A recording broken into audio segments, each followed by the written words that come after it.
Nats Chat is brought to you by Walters. Hey, join us at Walters for the first ever Nats Chat podcast party. We'll hang out, watch playoff baseball, chat about the Nats, and get to know fellow fans of the team. The event begins at 7 p.m. at Walters, just across from Nationals Park, on Friday night, October 14th. Here comes the pitch. Swinging a blast deep left center field. This one is crushed. Way back it goes, and it is long gone. Luke Voigt has home run number 20. And the Nationals their first lead of the night, 2-1. The 1-0 delivery. Swinging a shot fair inside the third base bag. Down the line, headed for the corner. Racing for the plate is Vavra. Mullins can fly. He's going to round third and score. And Hernandez lost the ball. It slipped out of his hand, and this is going to clear the bases. He scores all the way. Henderson crosses the plate as Hernandez muffed the throw, and the Orioles lead it 4-2. It's a Little League home run as Hernandez had to go deep in the corner. The ball slipped out of his hand trying to get rid of it. Here's the pitch. Swinging a long drive left field. This is crushed, and it is going, and it is gone. Mateo slams his bat down, excitedly rounding first base as the Orioles lead 5-2 on Mateo's 13th home run. And in the blink of an eye, the Orioles have scored 4 runs on a Little League home run and a line smash home run. And welcome to Nats Chat for Thursday, September 15th, 2022. I'm Al Galdi, host of the Al Galdi podcast. Mark Zuckerman is off for this installment of the podcast, but I'm pleased to be joined by the architect of the Nats Chat podcast, Tim Shovers, and we are here to discuss another Nationals loss, a 6-2 loss to the Orioles at Nationals Park on Wednesday night to complete a 2-game sweep. Nats now have dropped 5 consecutive games, now are a Major League worst of 49-94 on the season. The Nats in the 2022 Battle of the Beltways end up going just 1-3. You know, Tim, I know that you communicate with a lot of Nats fans. I communicate with a lot of Nats fans. Do you think that most Nats fans care about winning games against the Orioles? Like, I don't think the players actually care about the rivalry. Do you think that Nats fans care about the rivalry, or not really? No, not at all. I honestly think the only real part of the rivalry is in the executive suites between the ownership groups, which, side note, is probably the fiercest ownership rivalry in sports. But that's a different story for a different day. But for this, Al, this is a whole other topic, but I would love to see a world one day where these two are in the same division, because I think it's a shame to have two teams this close and not be in the same division. And historically, Baltimore and Washington have only overlapped from 1954 through the early 70s, through both iterations of the Senators, and it's a big missed opportunity. But as long as they're on opposite sides of the baseball universe and never meet in the World Series, I just think this is what it's going to be. I think you hit on what is exactly the case, and it's such a unique deal, but it's a rivalry between the two ownership groups. It's not a rivalry between the players. It's not even that much of a rivalry between fans. I mean, you know, I think some Nats fans like to needle O's fans and vice versa, but I actually think there are a good number of people who follow both teams, maybe even root for both teams. But yeah, like the rivalry, you know, to whatever extent there is a rivalry, is between the Lerners and the Angeloses. Like, that's the rivalry. The two ownership groups who despise each other and who have been embroiled in this Mason dispute for years. So yeah, it is kind of a funny, unique thing. You know, there has been talk for years, and I don't know how legitimate this is, but that if/when MLB expands, we might see some realignment, and that realignment could include the Nats and the O's being in the same division. I mean, if you think about the Nats and the O's, the Nats don't really have like a true rival in the National League East. Like, certainly there are teams that you like to see the Nats compete with, right? Like, you've had competition with the Mets at various points and the Braves at various points and the Phillies, but there isn't that like one screaming rival, like, say, you know, Yankees, Red Sox, Cubs, Cardinals, that sort of a thing. So if you did something to where the Nats were in a different division or the O's were in a different division, I can promise you the O's would love to get out of the American League East, and you had the Nats and the O's in the same division, I think that would be kind of cool. Now, I guess, you know, you could say, well, it would get old, the two teams playing each other all the time. But I think that actually could be good for baseball in the region if you had the two teams in the same division, and then eventually you had each team good at the same time, and then maybe you had 1 year a pennant race with the two teams. Like, that could really make the rivalry something. So I have a lot to say to that. That's a hot topic for me. In terms of the Nats NL East rivalry, one shame, though, of that is the Phillies last made the playoffs until this year, 2011.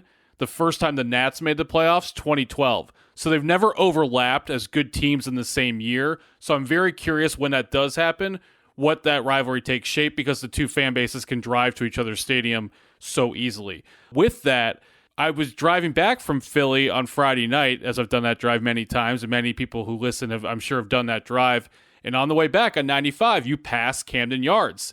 And it's just such a shame that the Orioles are on top of two other teams, and they're not with either team. And with that, the Ravens and Eagles aren't in the same conference, and Ravens and Commanders. And so I've always felt that that's such a waste, because I grew up in a city that's on an island in Atlanta where you're not nearby any team. So I think it's so cool on the East Coast how these cities are on top of each other. So I would love to see them in the same division. And to that, Al, I don't think it will get stale if they're good. I would love to see a day also where the Yankees and Mets and White Sox and Cubs are in the same division.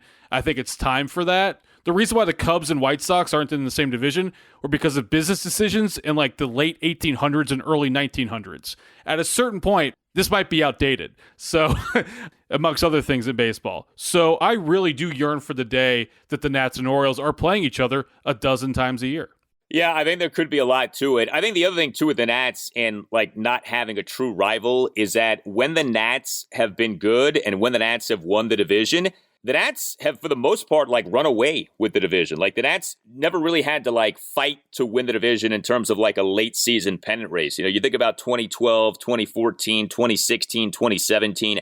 The Nats in those seasons were pretty clearly the best team in the National League East in each season. So, you know, it would be one thing if, like, one year the Nats and the Phillies were in a dogfight down the stretch, or the Nats and the Braves were in a dogfight down the stretch. You haven't had that, and in those seasons in which the Nats have had to battle, they haven't won the division. They haven't made the playoffs. You know, like in 2015, there was a battle between the Nats and the Mets, and things ended up not going the Nats' way. Anyway, good conversation. Good look at what could be for the Nats and the Orioles at some point. But in the meantime, we had this game on Wednesday night. It was a Nats loss, like I said. So the Nats in each game in this series blew a lead. The Nats on Tuesday night blew a 3-1 third inning lead. The Nats on Wednesday night blew a 2-1 seventh inning lead. And you had a Nationals reliever as the culprit in each game to at least some extent. Tuesday night, the culprit was former Orioles reliever Hunter Harvey. Wednesday night, the culprit was reliever Mason Thompson. And isn't it funny? I mean, we on the last installment of the podcast sung the praises of Mason Thompson. Although I did say, and I think you always have to keep this in mind with relievers, like the sample size. Mason Thompson had been really good this season, but it was based on him having thrown 15 major league innings this season. He had allowed 1 run in 15 major league innings. Good for him. He had looked good, but, you know, like how much really truly can you invest in 15 major league innings? Well, sure enough, Mason Thompson on Wednesday night had easily his worst outing of the year. He in what ended up being a 4-run Orioles seventh, allowed 4 runs and recorded just 1 out. He faced 6 batters. He gave up a homer, a triple, 2 singles, and a walk. And the 2 big blows were the triple and the homer. Thompson gave up a 2-run triple to Gunnar Henderson down the left field line, and Henderson ended up scoring on the triple due to a throwing error by left fielder Cesar Hernandez. So I say throwing error, you say, all right, well, Cesar must have made an errant throw.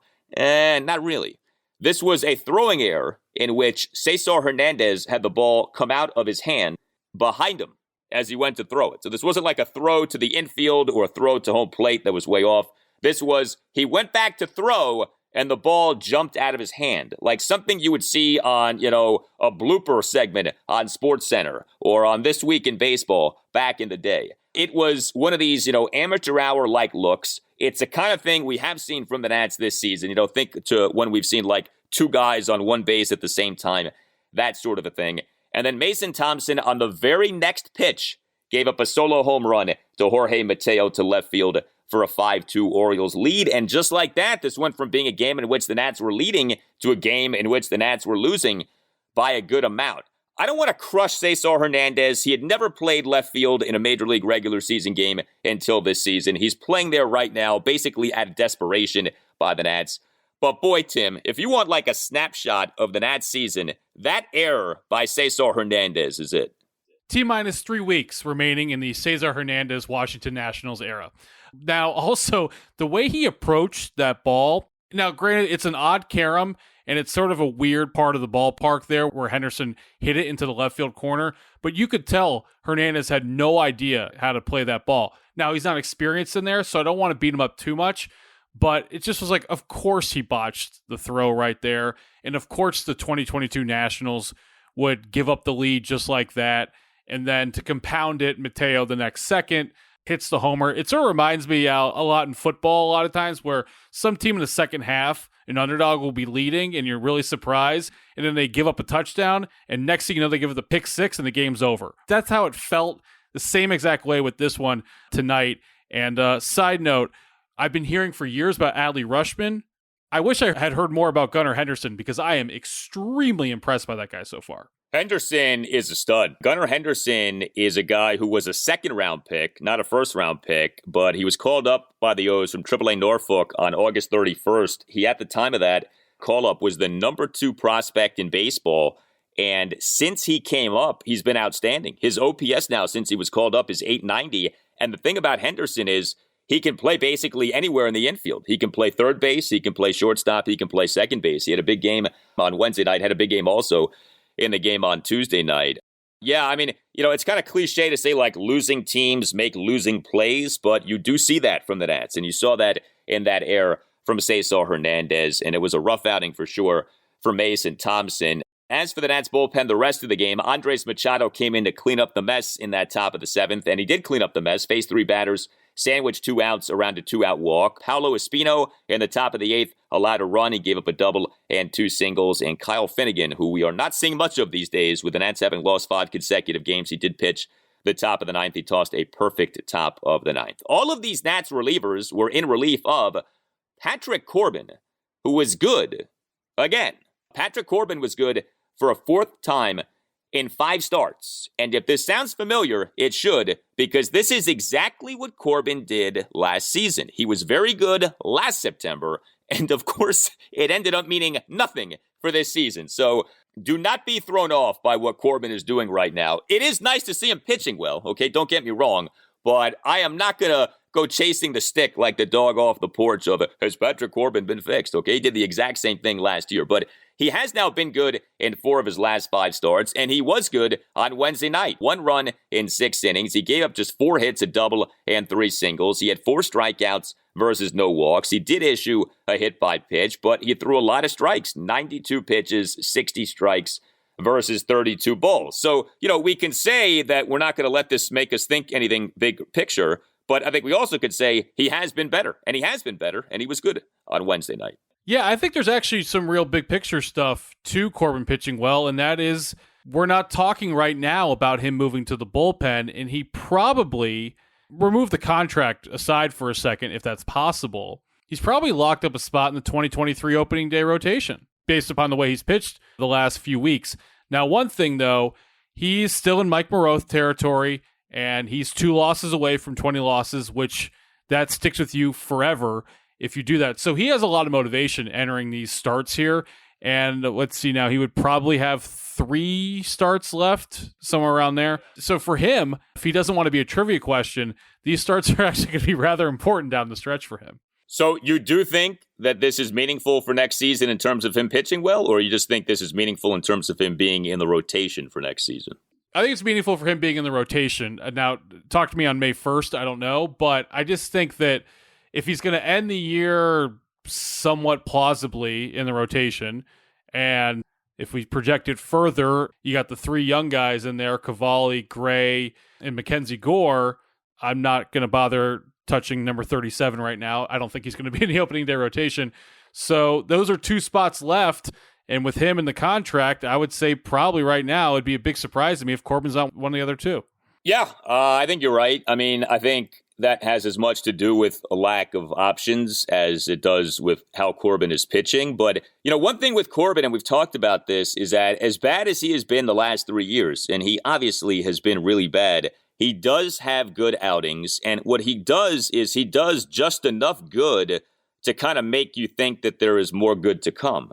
And so you can reasonably say from a Nats perspective, well, if he can just do this and that, maybe he can actually rediscover the guy who we used to have in 2019. I think at this point you have to say 2019 Corbin isn't coming back, but what he does do is in a handful of starts, he does look like 2019 Corbin, and he has been doing that lately. You look at what he's done now over these last 5 starts. 2-1 loss at San Diego on August 21st, 2 runs, 5 1/3 innings. 3-2 win over Cincinnati at Nationals Park on August 28th, 2 runs, 1 earned in 6 innings. 7-1 win at the Mets on September 3rd, 1 run in 7 innings. 5-3 loss at Philadelphia on September 9th. That was the lone clunker recently, 5 runs in 6 2/3 innings, but now we have what he did on Wednesday night. I mean, if he did this over the course of a season, he'd be really good. He would be worthy of the contract. You just can't trust him to do this over the course of a season.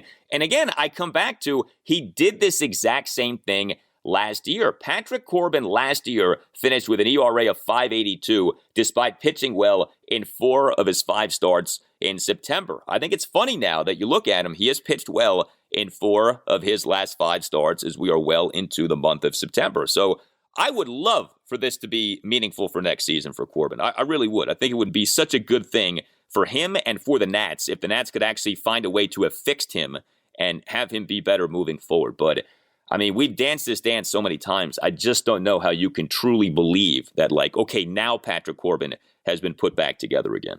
In the sabermetrics community, what have you heard in the last few days about the effect in terms of pitching with the pitch clock next year? Is it expected to be an advantage for hitters or for pitchers?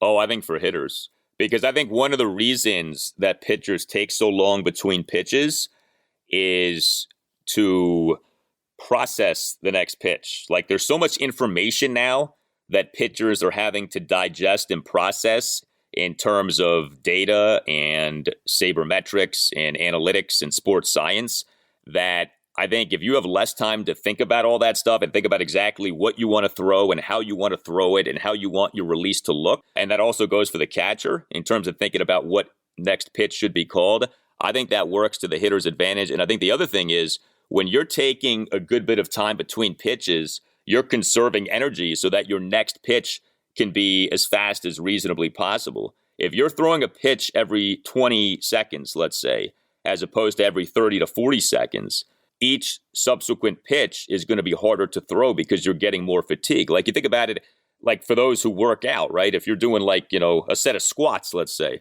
there's a difference between resting 4 minutes between each set and resting 1 minute between each set, right? Each set gets harder if you're not resting as long between each set. So I think that's going to work to the hitter's advantage. That's another reason, by the way, that I didn't think you had to do the thing with the shifts for next year, because I think just having the time limits between pitches is going to increase offense, because I think that is going to work to the batter's advantage. Hey guys, it's Al Galdi for Window Nation. Pennant races in baseball are on, and Window Nation is coming through in the clutch. Think of Window Nation as the 2019 Nats. You right now can get new windows from Window Nation at half price. 2 free windows with every 2 windows that you buy, plus pay nothing with no interest until 2025. Visit windownation.com or call 866-90-NATION and make sure that you tell Window Nation that Al Galdi sent you. Lower your energy bills and raise the value of your home with new energy-efficient windows from Window Nation. Over 1,500 custom vinyl window options are available. And if you're wondering, well, do I need new windows? Well, if your current windows are sticky or drafty or cracked or hard to open or lock when the windows close, then you need new windows. Get yourself Window Nation windows and take advantage of this great offer. 2 free windows for every 2 windows that you buy, plus pay nothing with no interest until 2025. Visit windownation.com or call 866-90-NATION. That's windownation.com or 866-90-NATION. And make sure that you tell Window Nation that Al Galdi sent you. Here's the pitch. Swinging a long drive, deep left field, line drive down the line toward the corner, and it's gone. Out of here in the blink of an eye, a game-tying home run for Riley Adams. Number 4 on the season. It's the Nationals 1 and the Orioles 1. A screaming line drive right down the left field line. Well, not a good game for the Nats offense on Wednesday night. The Nats offense, like we've said, overall has been better lately. Did not have a very good series here against the Orioles. The Nats on Wednesday night, just 2 runs, just 4 hits, just 2 walks, 0 for 5 with runners in scoring position. We did, though, get 2 home runs from the Nats, and there haven't been many 2 home run games from the Nats this season. Not many multi-homer games from the Nats this season. Luke Voit and Riley Adams homered on Wednesday night. Luke Voit was the Nats starting DH and number 4 batter. No Nelson Cruz for the Nats on Wednesday night as he is dealing with this left eye issue. So we did get our wish on the Nats Chat podcast on Wednesday night. We don't wish ill on Nelson Cruz, but we do wish to see Joey Meneses at first base. We did have that on Wednesday night, and Voit was the Nats designated hitter. And Luke Voit went 1 for 4 with a pretty impressive solo home run. Voit in a Nats 1-run fourth, a 2-out solo homer to left center for a 2-1 Nats lead despite having been down in the count at 1.02. The homer went a projected 426 feet per Statcast. And then Riley Adams, who has barely done anything offensively this season, had himself a good night on Wednesday night. He was an Nats starting catcher at number 9 batter, 2 for 3 with a solo homer and a double. Adams in a Nats 1-run third, a 2-out solo homer on a line drive to left field to tie the game at 1. And Adams in the bottom of the 8th, a leadoff ground rule double off the left field warning track on a 1-2 pitch. You know, it has really stood out how beyond Keibert Ruiz, the Nats have gotten so little offensively this season at the catching position, whether you're talking about Riley Adams or Tres Barrera. We know Adams has an ability to hit. He certainly showed that as last season went on. Hasn't showed much of it at the major league level this season, but he did have himself a good night on Wednesday night. First homer since May 28th. I was stunned when I saw that. And I know he's been in the minor leagues for a portion, but still, I did not anticipate that when I looked it up after he hit his homer. And, you know, Riley Adams specifically, I'd say there are many, many, many, many disappointments to this season and a lot bigger than him.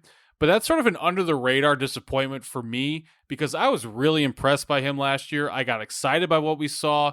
He looked like he had power. He looked like, to me, I thought he was a potential middle-of-the-order bat. You could move him at DH or first base, and then every 5th day he could back up Ruiz, and we haven't had that at all this year. So I'm happy to see him hit a homer, and let's see, maybe he can end the year with a couple more homers and end on a good note to what's otherwise been obviously a very disappointing season. It really has been. You know, the other thing with Adams, too, was we went into this season thinking he might be an option at first base, and we haven't seen that basically at all. He played first base in an emergency situation earlier this year, talking about at the major league level, and that's been about it. Now, you know, if the guy can't hit, then it doesn't matter where he's playing. Like, his hitting needs to be better, but that's another aspect of the Riley Adams story. Like, we thought, well, here's a guy. He can serve as a backup catcher. He can serve as a backup first baseman. He can provide some pop off the bench. Like, there's value here in this guy, Riley Adams, but it just has not gone very well for him so far this season. So the Nats have themselves an off day on Thursday, and then come nothing but National League East games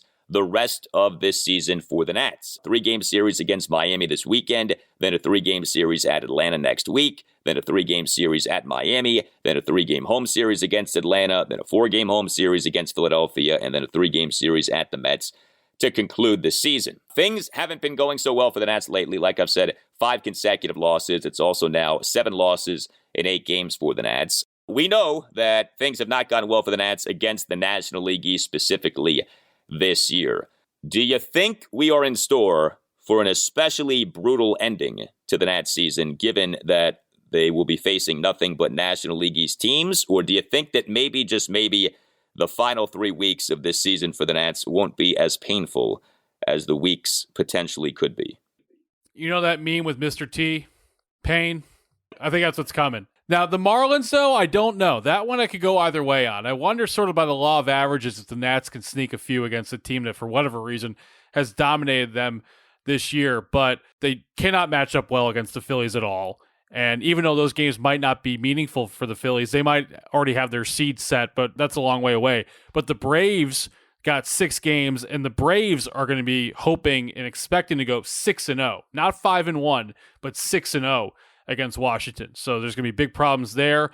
And then when they wrap the year in Citi Field, that could be for all the marbles as well. And if I'm correct, I don't think division winners have actual head-to-head tiebreaker this year, like a game 163. I think because of this new format, it's whoever won the head-to-head overall. So you could have game 162 where the Mets are really playing for either the division title in 1 or the 2 seed or a wild card spot. So the Nats, they got a tough hand to play here the final 19 games.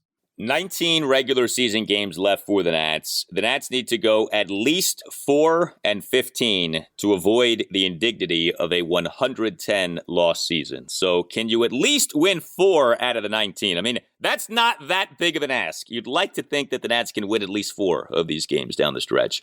We shall see. We did get a Cade Cavalli update prior to the Nats game on Wednesday. Davey Martinez, in his pregame press conference, did say that Cade Cavalli has been cleared to throw, so that's good news. But Davey also essentially finally said that Cade Cavalli probably is, in fact, done for the year in terms of pitching in an actual game. I don't think he's going to be able to go out there and compete, because we want to make sure that when he leaves here, he's healthy, and we put him on a program this winter and get him ready for spring training. This has always really felt like pie in the sky, the idea that Cade Cavalli is going to be back pitching in a major league game before the end of this season. And sure enough, while he has been cleared to throw and is doing some throwing, Davey did essentially concede during the pregame presser that, we're probably not going to see Cade Cavalli pitch in a game. And, and I think that's fine. I mean, I think Davey could have said that Cade was done for the season a few weeks ago, and I don't know that that would have really changed anything.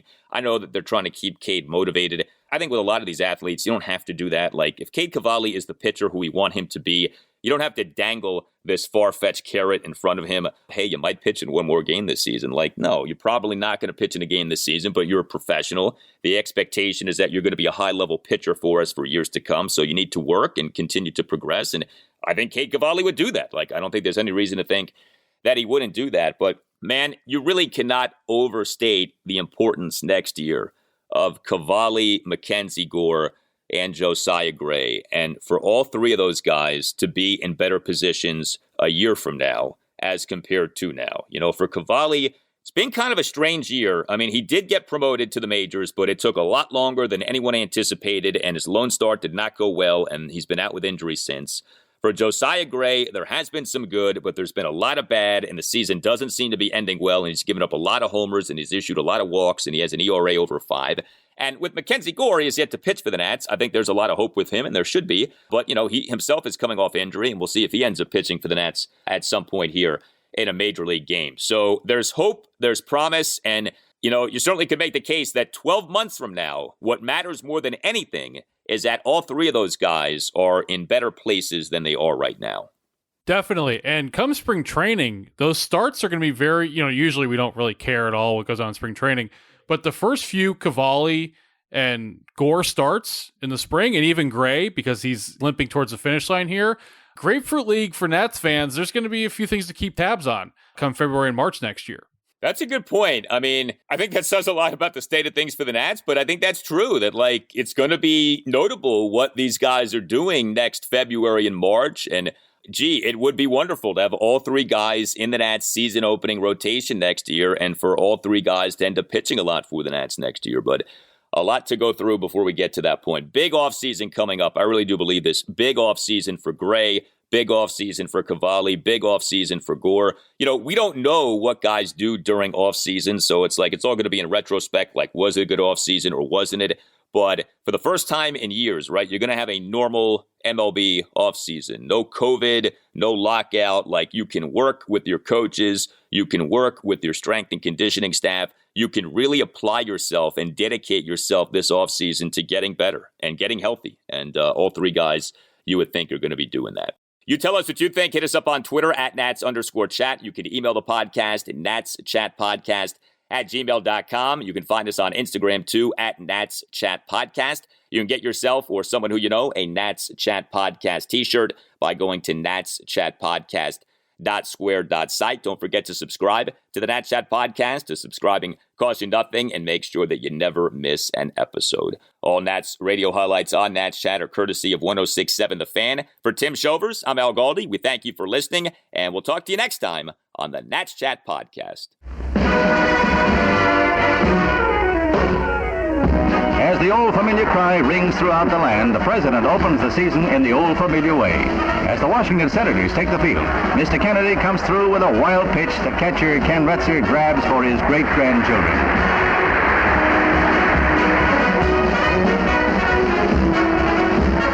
Then the pros take over as Don Rudolph, Oriole Jim Gentile. Well, it's enough to kill a mockingbird. Up against the scoreboard for a home run. The president is strictly nonpartisan today as he cheers Gentile home. This puts Baltimore ahead, and the Birds are never headed for the rest of the game. After Al Smith walks, Boog Powell comes through with another Baltimore homer, and the Orioles continue to fly high the rest of the game. When the dust settles in the ninth inning, Baltimore tops the Senators 3-1.